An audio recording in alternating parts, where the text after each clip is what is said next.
JBN, we keep you informed. I am Michelle Jones, and in the news, man fleeing gun charges arrested at airport. One man, who attempted to flee the island amid the siege of 2 guns and rounds of ammunition, was apprehended at the Norman Man International Airport on Monday. The accused is 22-year-old Tybal Clark, otherwise called TJ, of Bobman Hill, Lilliput in St. James. According to police reports, on Friday, July 22, a joint police-military team carried out an operation at Clark's premises when he and 2 other men fled the scene. The premises was searched and an Anderson AM-15 rifle, a Kel-Tec 9mm pistol, and 100 rounds of ammunition were found. The rifle found is capable of firing multiple types of ammunition and believed to belong to the men who executed Andre Young along the Rosewall Main Road in St. James on Wednesday, July 20. Young, 35, of a Bob Manila address in Lilliput, St. James, was shot several times in the upper body and head while driving a Honda Stream motor car towards Montego Bay at about 2:30 p.m. Eyewitnesses say Young was shot in the vicinity of the entrance to Spot Valley and Rhine Park communities. According to them, a black Mercedes-Benz motor car drove up beside Young and the occupants opened fire at him. The assailants then made a U-turn and took off in the direction of Falmouth. On Monday, Clark was arrested and subsequently charged. His court date has not been finalized. Teen arrested for illegal gun. A teenager was arrested in Shelter Rock, Spanish Town in St. Catherine last evening for illegal possession of a firearm and ammunition. Reports are that about 4 p.m., a joint security operation was being conducted when the 16-year-old boy was spotted by the team. On approach, he attempted to discard the gun he had in his possession. The weapon was retrieved, which the police report is a Ruger pistol with a magazine containing 10 rounds of 9mm cartridge. The teenager was subsequently arrested. The St. Catherine North Police have seized 4 illegal guns in the last 24 hours. Alleged robber flees even weapon after shootout with cops in Old Harbour. The St. Catherine South Police seized 1 firearm and 8 rounds of ammunition following a shooting incident in the Old Harbour, St. Catherine on Thursday. Reports from the Old Harbour Police are that about 12 midday, persons visited the Old Harbour Police Station to make a report of a robbery which allegedly took place on a minibus. During the process of making the report, one of the complainants saw the alleged robber walking by the station. In a bid to capture the perpetrator, the police team reportedly approached the man, who pulled a gun from his waistband and opened fire at the cops. The fire was returned and the gunman dropped the weapon and ran.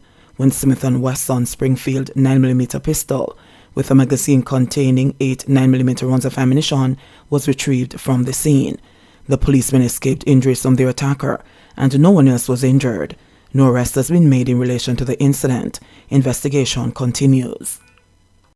JLP counsellor and businessman Christopher Townsend to appear in court on fraud charges. Jamaica Labour Party JLP counsellor and businessman Christopher Townsend is scheduled to appear before the St. Andrew Parish Court today on fraud charges. Townsend, who owns a fleet of buses, was charged on Tuesday by members of the Public Safety and Traffic Enforcement Branch. He was charged following allegations that he allowed another bus operator to use a license plate from one of his buses to operate in breach of the Road Traffic Act. The traffic enforcement team uncovered the fraud when it seized the bus with the false license plate. Investigations later led to Townsend being arrested and charged with fraudulent use of license plate, among other breaches. His attorney and namesake, Christopher Townsend, who is his relative, is expected to apply for a bail when the matter is mentioned today. Clarendon man charged for stealing $300 and flavoured water from court. The police in Clarendon have laid charges against a man for stealing $300 and flavoured water from the family court. O'Shane Christie, a 24-year-old of Frankfield in the parish, was charged with office breaking and larceny following an incident at the court in Chapeltown on Wednesday.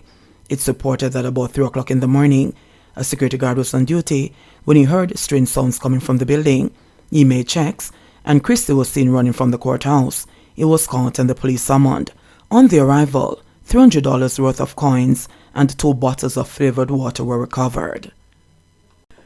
Bahamas ganja farm lands 6 Jamaican men in prison for 36 months. 6 Jamaican men on Thursday were sentenced to 2.5 years in prison in the Bahamas for the cultivation of more than 4 acres of ganja in the country. On Sunday, narcotics police reportedly arrested Leroy Douglas, Walford Reed, Jermaine Jones, Davon Simpson, Bruce Palmer and Everton Palmer after conducting 2 days of surveillance on the farm in North Andros. The men subsequently pleaded guilty to conspiracy to possess dangerous drugs with intent to supply, possession of dangerous drugs, and cultivation of dangerous drugs in relation to the 4-acre ganja farm that reportedly had 25,000 plants and 20,000 seedlings. The ganja had a street value of $2.5 million, police said. Magistrate Samuel McKinney handed down concurrent sentences of 2.5 years on each count to the men. Additionally, the convicted men, who had no legal representation in court, were given the option of paying $7,500 fine or spending an additional 6 months in prison. The men also pleaded guilty to drug possession in relation to the seizure of 4 grams of ganja the police found while searching their home and were each fined $250 or a month in prison. Former most wanted in St. Catherine denied bail. Woodhouse Shaw, otherwise called Boxer, once St. Catherine's most wanted man, who is now facing 2 murder charges, was denied bail when he appeared in the St. Catherine Parish Court on Friday. He is accused of murdering 59-year-old Wilfred O'Connor, otherwise called Straight, and Clinton Davis, 60, both of St. John's Road addresses in St. Catherine. His attorney, Queen's Counsel Peter Champagne, made the bail application, which the Crown argued against. Parish Court Judge Nicole Keller later ruled that Shaw should remain in custody until his next court appearance before the Corporate Era Gun Court on September 7. Keller told the defense that the nature of the offences warranted the bail application made in the gun court. Champagne conceded that he would find it difficult to convince the court to consider bail at this time. It's alleged that Shaw shot and killed O'Connor on September 29, 2021. Davis reportedly witnessed the incident. Shaw allegedly murdered Davis along St. John's Road in May 2022. He was captured in the Cayman Islands on July 8 and later deported to Jamaica. The police say Shaw was previously pursued in Jamaica by the Joint Anti-Gang Task Force and other police units, but managed to elude capture before leaving the island by boat. Investigators say Shaw was wanted in connection with multiple murders and several shootings in St. Catherine. St. James residents show support for a public order restoration project. Scores of business operators, civilians and taxi operators in St. James are expressing support for the Jamaica Constabulary Force's public order restoration project currently underway in the parish. According to them, they have already seen a change in the city since the start of the 14-day initiative in Montego Bay.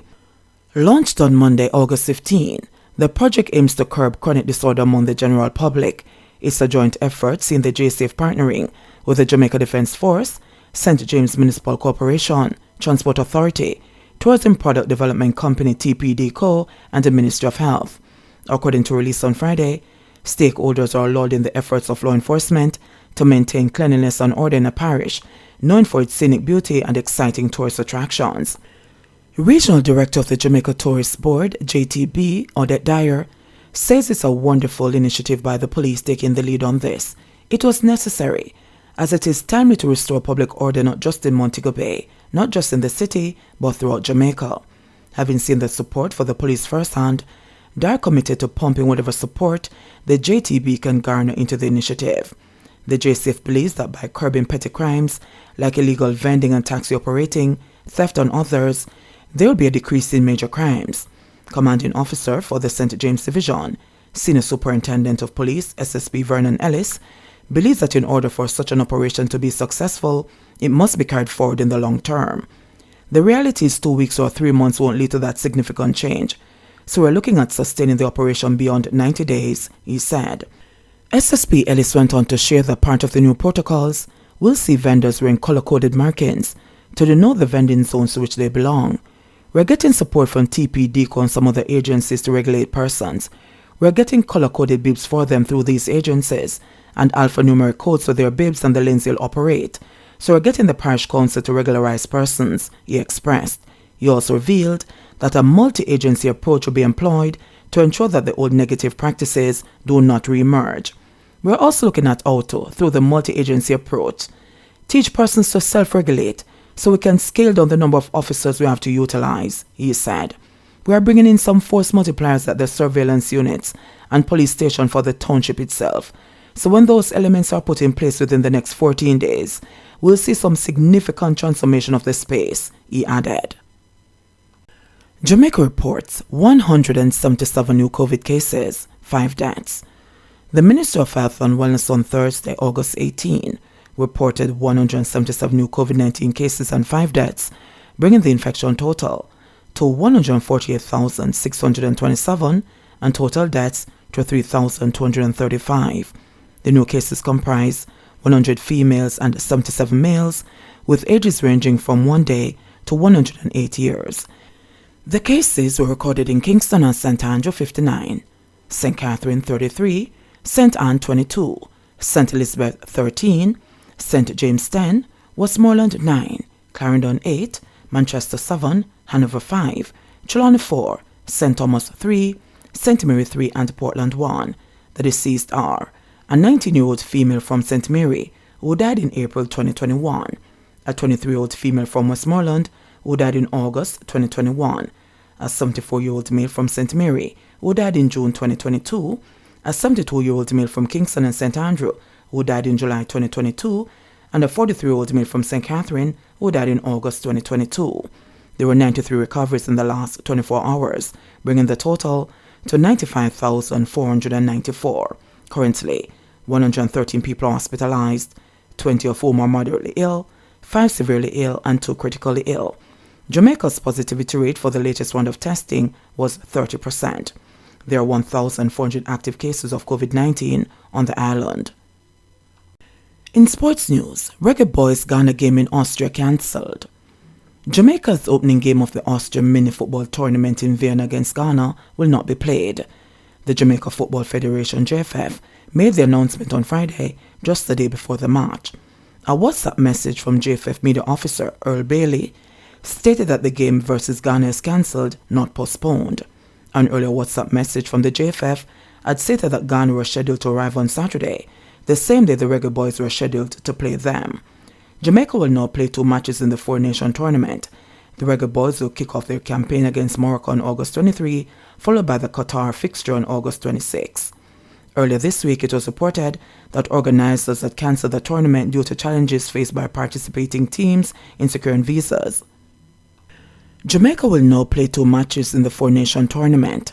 The Reggae Boys will kick off their campaign against Morocco on August 23, followed by the Qatar fixture on August 26. Earlier this week, it was reported that organizers had cancelled the tournament due to challenges faced by participating teams in securing visas. However, the JFF had dismissed the report. JBN, we keep you informed. Please remember to subscribe, like, share, leave us a comment, and click the notification bell to receive our daily news items.